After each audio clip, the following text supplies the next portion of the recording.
জিম্বাবুয়ের বিপক্ষে একমাত্র টেস্টে পরাজয়ের পর ওয়ানডে সিরিজে হেরেছে বাংলাদেশ। টি-20 সিরিজও হার দিয়ে শুরু করেছিল তাওহিদ হৃদয়ের দল।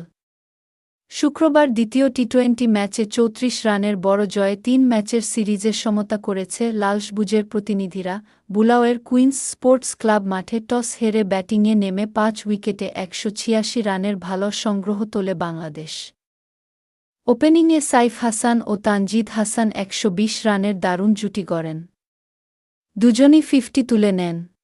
ইনিংসের ১৪.৪ ওভারে ফিরে যাওয়ার আগে ডানহাতি ওপেনার সাইফ ৪৫ বলে ৫৫ রানের ইনিংস খেলেন। তার ব্যাট থেকে ৮টি চারের সঙ্গে একটি ছক্কা আছে। পরের ওভারে ফিরে যান অন্য ওপেনার তানজিদ।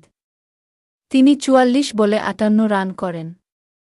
বাঁহাতি এই ব্যাটার ৬টি চার ও ২টি ছক্কা মারেন।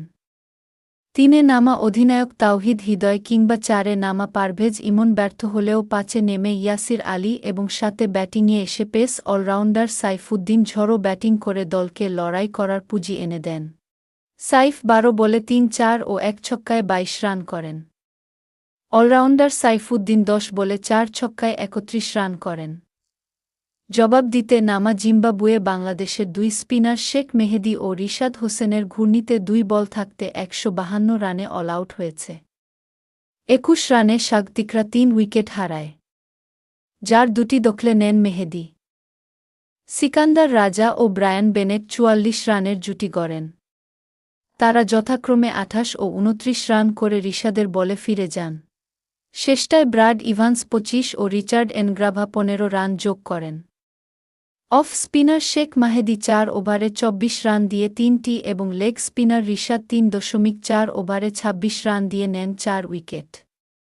৩৬ রানে ১ উইকেট নেওয়া সাইফুদ্দিন ম্যাচ সেরা হয়েছেন। সিরিজ নির্ধারণী ম্যাচে রোববার মাঠে নামবে ২ দল।